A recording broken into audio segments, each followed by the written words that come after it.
Welcome back, guys. Or if you're new to my channel, this is Automotive Anonymous, and that's my 2023 Mazda MX-5 Miata Club. And I have driven well over 300 cars on my channel. Doing this is just a part-time gig for the last 2 years, and I've owned this Miata since March of 2023. I ordered it in January. I ordered it basically as soon as ordering became available. And even to date, it's still the best car that I've ever driven. It's the funnest, the most analog for a modern car. It's lightweight at about 2,300 pounds. It's just simply the best vehicle that I've ever driven, despite the transmission being replaced. If you guys missed my last update video I did a few weeks ago on the Miata, yeah, it had the synchros problem. So third, fourth gear, they both started to fail. Mine started with fourth gear. About a couple months ago, it started to have this occasional chirp, especially doing a downshift into fourth gear, but it only happened like 1% of the time. So I was thinking, what the heck, is that just me? All of a sudden, am I driving it poorly? And then that became a little bit more common. And then I had this one day where I was driving about 50 miles on the interstate. There was a bunch of broken down vehicles, a manure truck that spilled over, a potato truck that somehow caught on fire, and just a bunch of stuff where it was like, what the heck is going on today? And so with that, there was a lot of stop and go traffic on the 80-mile-per-hour interstate, and there was a lot of downshifting, a lot of slowing down, and a lot of having to row through the gears to get back up to speed, but doing it slowly, doing it with all the other traffic that was backed up. And I noticed, yeah, this is the transmission. Mine started chirping way more often, even on some upshifts into fourth, and then eventually into third. We're gonna push the clutch all the way in and go down to fourth gear. Ooh. And I knew that my transmission was toast. So later that day, I called the dealership. We got everything squared away, got it figured out to have this checked in for a warranty claim. And when I met with the mechanic, he diagnosed it as that. The synchronoses were going out, and he determined that partially by how it was acting, but he was thinking, okay, maybe the clutch position sensor could be going out too. Maybe it's some other variable. But when he took off the oil fill plug on the transmission, he found brass in the oil. He topped it up, he closed it back up, gave the car back to me, and it did take about 2 weeks for the transmission to come into the local dealership because these are on back order. Actually, I was quoted about 3 weeks' time before Mazda would even get it. Before then, they could ship it to the dealership. But about 2 weeks later, I got the call and said, hey, it's ready to go. The mechanic is quite busy. It might be a few more days waiting if you don't mind. But then I dropped it off. 2 days later, I had my car back. And the transmission is fixed. Hopefully, this is a good one.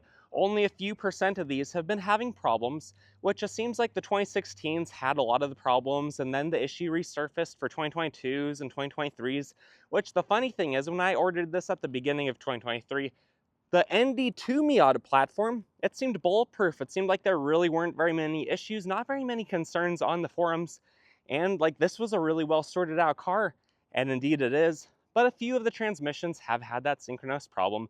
Hopefully yours doesn't, but a lot of people commented on my last update video about it that they unfortunately are also waiting for a transmission. I'm sure it's only a few percent of the population, so seriously, don't let that deter you from considering one of these when this 2,300-pound car with a very notchy 6-speed manual transmission is literally one of the best vehicles that you can buy at any price point.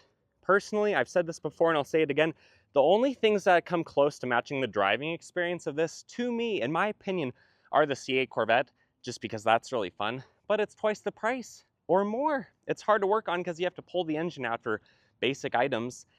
And the ZL1 Camaro, which is hilarious. It squeals, the tires, it whines with the supercharger, and it's just a whole lot of fun. But again, those cost $70,000. You're gonna go through rear tires every few thousand miles. Mathematically, it's gonna be expensive. It doesn't make a lot of sense, especially when the experience of driving it is still less fun than this, at least in my opinion. Heck, I've even driven the 1,000 horsepower Plaid, but nothing matches the Miata. So although mine had the transmission repaired and replaced, at least I'm glad because I'm one of the Miata owners who at least makes YouTube videos to share what's going on in the world with you guys and my experience. And honestly, it wasn't too bad. The dealership, Goody Mazda, really did a great job of taking care of me, getting things sorted out. And it is seriously so fun to have this car back and being able to drive it again. Although now we need to talk a little bit about the characteristics of the 6-speed. I forgot when I first got this car 17,000 miles ago, I totally forgot that first gear in reverse sometimes felt a little bit extra notchy.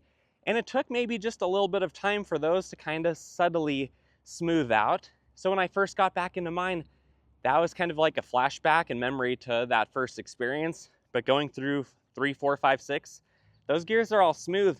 Downshifts are still really smooth too, although I will say I have a few trust issues with it. It's just taking some time to get out of the muscle memory of being sheltered and shy shifting gears, because when you're a car enthusiast, when this is your baby and it's not operating right, you feel that. You feel that in your heart, you feel it in your soul, and it's a little bit painful. Even though it's not physically painful, it hurts your soul. Anyways, guys, this has been a really fun experience getting it fixed, getting it back on the road. And I do have to say there is a huge update regarding my Miata that I'm going to share in the next video, probably in about a week from now.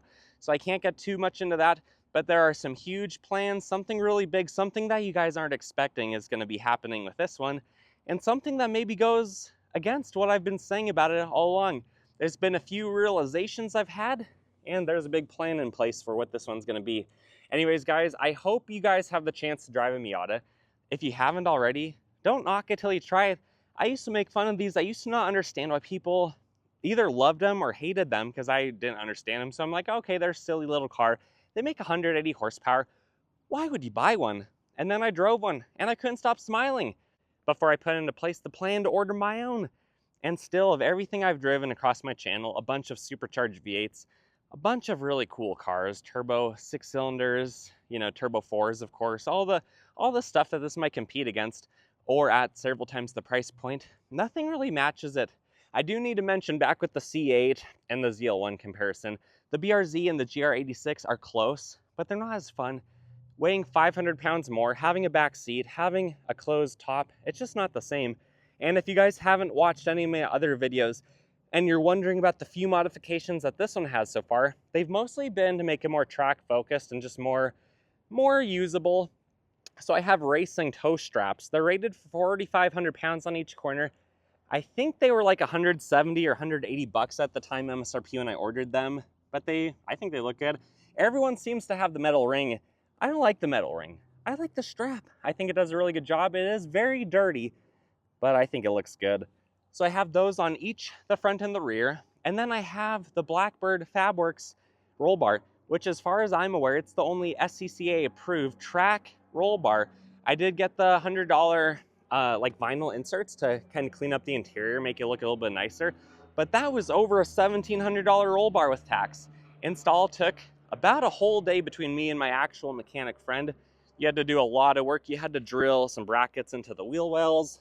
Hopefully, it's too dark. Where are we at? Hopefully you guys can see that bracket right there, that screw under some lining that we sprayed on it just to protect the metal from rusting. So I did that. It has 20% window tint on the back, 35 on the front, but otherwise they're just to make it more track focused, more track ready. I've never actually tracked this one. I drive it basically for my day job, which is driving a lot of interstate miles to different towns to do physical therapy. And it sometimes gets, you know, maybe 38 to 42 at interstate speed, or if you're going highway speed, like 55 to 65. I've gone up to about 47 miles on a whole tank before. So this 10-gallon tank of fuel got me almost 500 miles. So there are seriously so many reasons to love the Miata. There's a lot of reasons why you can enjoy it. You have 4.5 cubic feet of trunk room. You have a really clean engine bay. And honestly, I just love it. It's been the best car that I've ever owned. But anyways, guys, if you're still listening to me ramble on, there's a huge update coming. It's going to be here in about a week. And until then, I wish you the best. Go drive a Miata. There's really no reason not to, especially when it has that cute, happy little angry face. It's one of the best cars that you can buy. Like, comment, subscribe if you guys found anything out of this video and you want to watch more. Until then, see ya.